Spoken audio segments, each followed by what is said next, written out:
Hello and welcome to Tree of Statism. Today we will be talking about another ideology.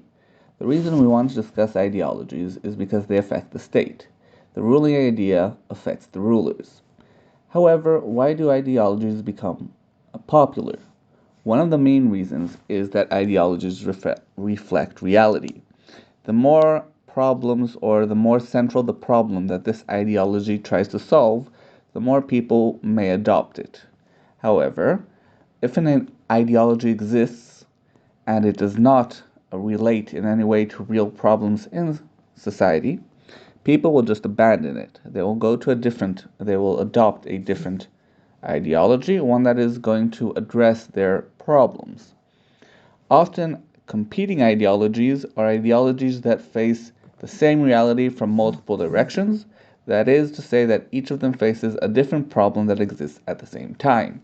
Sometimes they solve it from different angles, or they solve it in different ways because different groups want it to be solved in different ways. This series is going to be discussing a bunch of ideologies. This episode is going to be talking about one specifically. However, we want to talk about these ideologies in order to try to understand and try to estimate why it is these ideologies are popular, what are their advantages, and what are their disadvantages. Intersectionalism is an idea that to fight any oppression, you must fight all oppression. That is to say, that all the fights must unite. Anyone fighting for feminism, to end racism, for LGBT rights, to end anti Semitism, and all the other forms of oppression must all unite to fight together, because in order to win, all of them must win.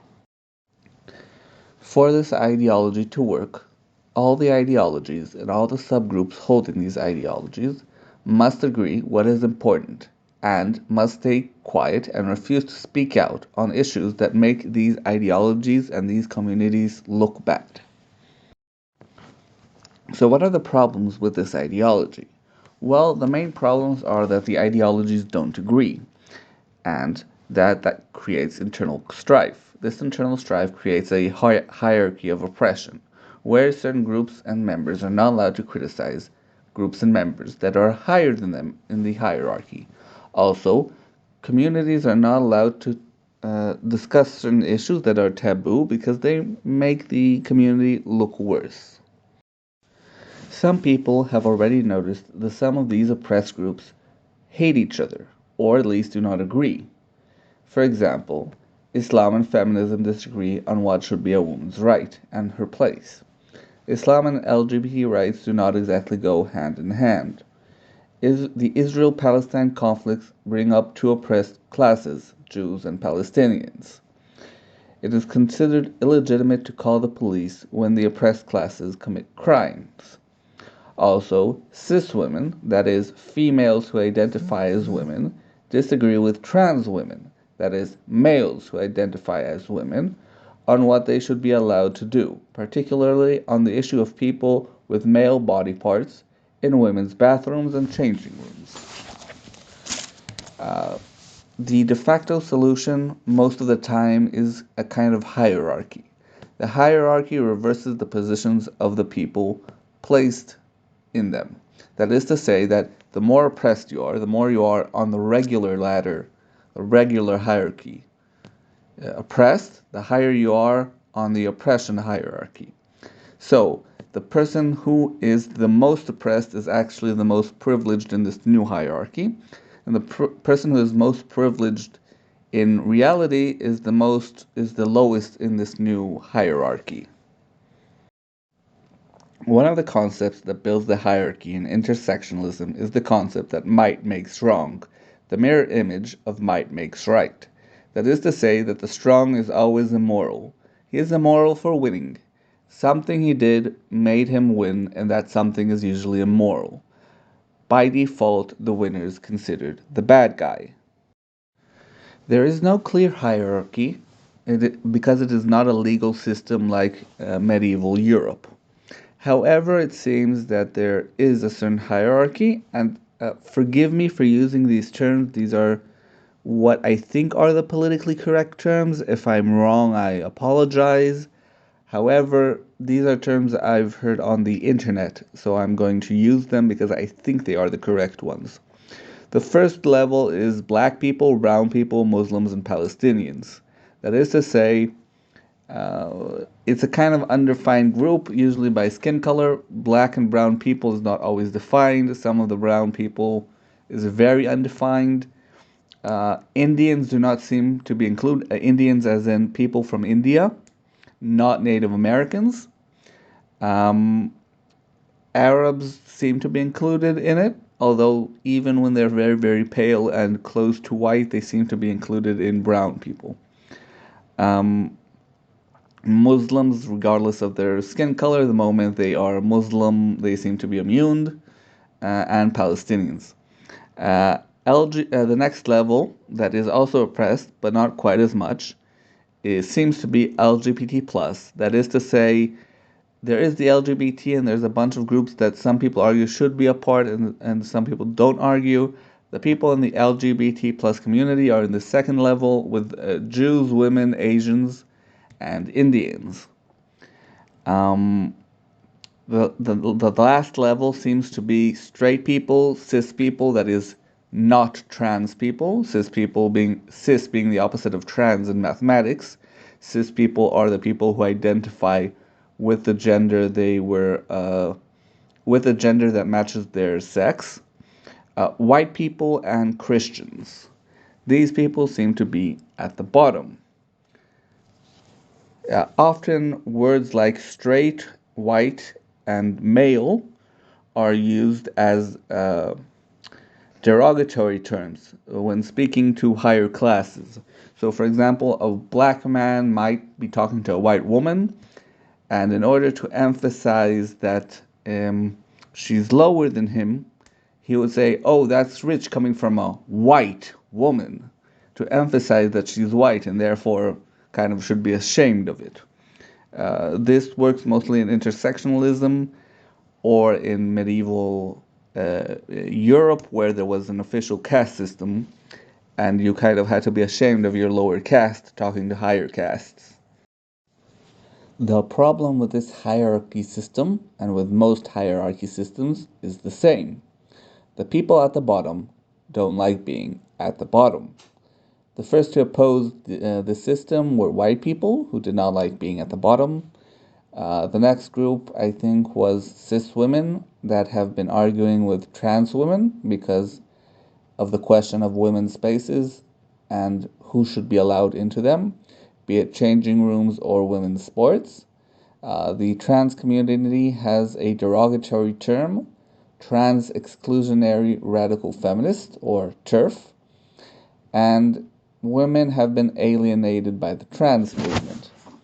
There is also a disagreement on an issue of preference for body parts.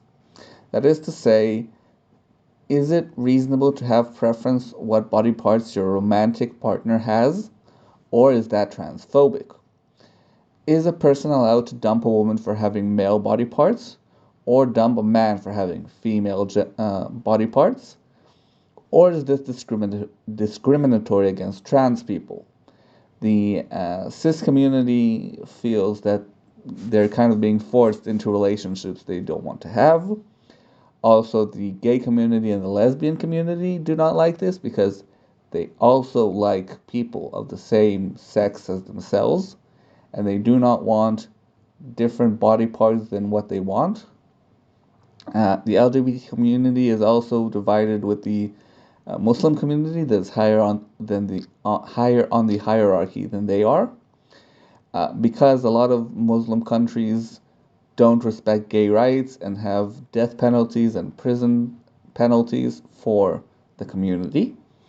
The Asian community suspects it's being discriminated in acceptance to colleges and universities.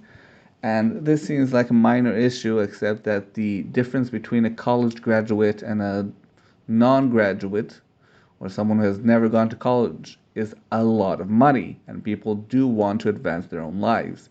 Imagine if you were discriminated from going to college because you were black. Oh, wait, that actually happened in the past. And the Asian people who feel that they are being discriminated against going to college for the color of their skin, for their heritage, feel the same way. Also, one major issue that has risen lately is the Jews have realized that they are below the Palestinians and the Muslims on the intersectional hierarchy, especially since the 7th of October attack. It revealed that Palestinians were ahead of them. When it came to them against the Palestinians, the Jews were suddenly white. Even black Jews are politically white. Derogatory terms like settlers used against them when in Israel, when they want to be derogatory to someone who's an immigrant or an illegal immigrant, and they use whitewash terms like decolonized when they want to advocate for ethnic cleansing. The problem extends into the West, where they are excommunicated for complaining about anti Semitism by Muslims or by Arabs, who are higher than them on the hierarchy. The next issue that creates a real problem is the fact that people are not allowed to talk about problems of the higher classes in the hierarchy. Even people in the higher classes are not allowed to talk about them. They can be excommunicated and are usually called right wing for speaking out. One common occurrence is people from the black community, because the black community has a lot of gang violence, and any attempt to solve this is kind of met with a lot of criticism because it includes law and order, which is delegitimized by the intersectional crowd. The primary victims of the gang violence is the black community.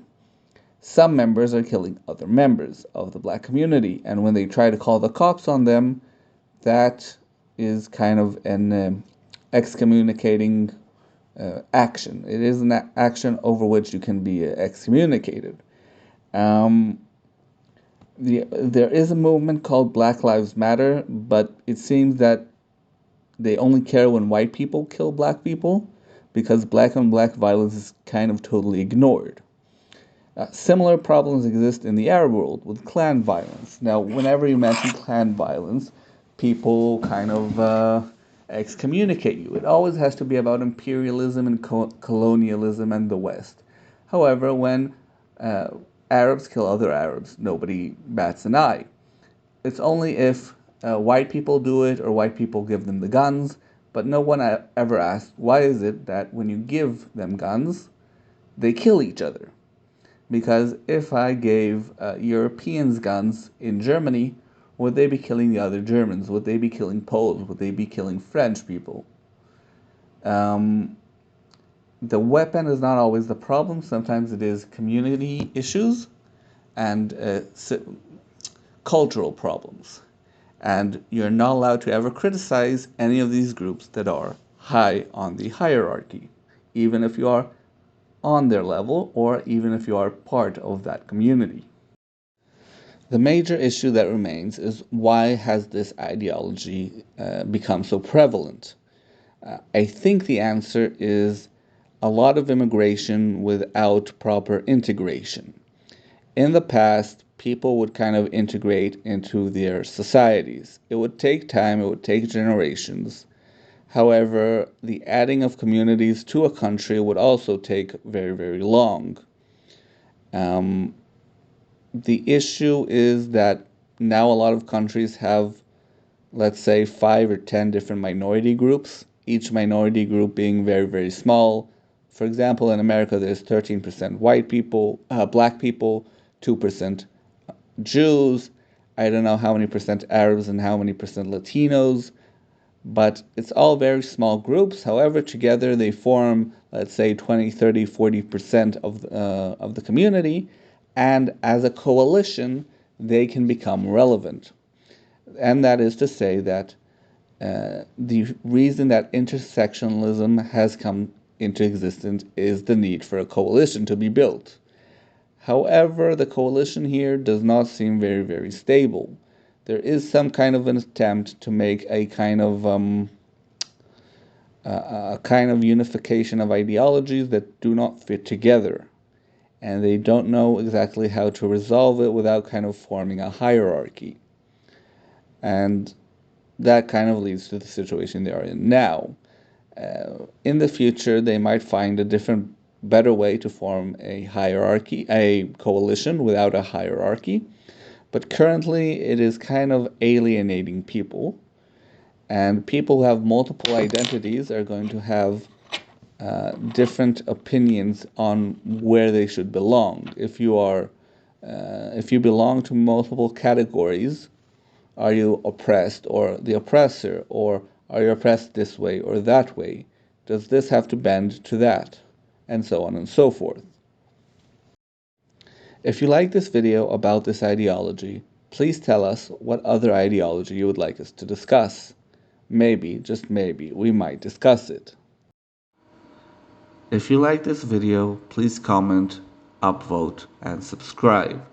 If you want to help further, go and watch my other videos. And if you like them as well, do the same over there. Also, please share this video and any other video you might think people might take interest in. If you want to support me further, you can buy my book on Amazon, Ancapistan by Noah Goodman. Thank you for watching, and good night.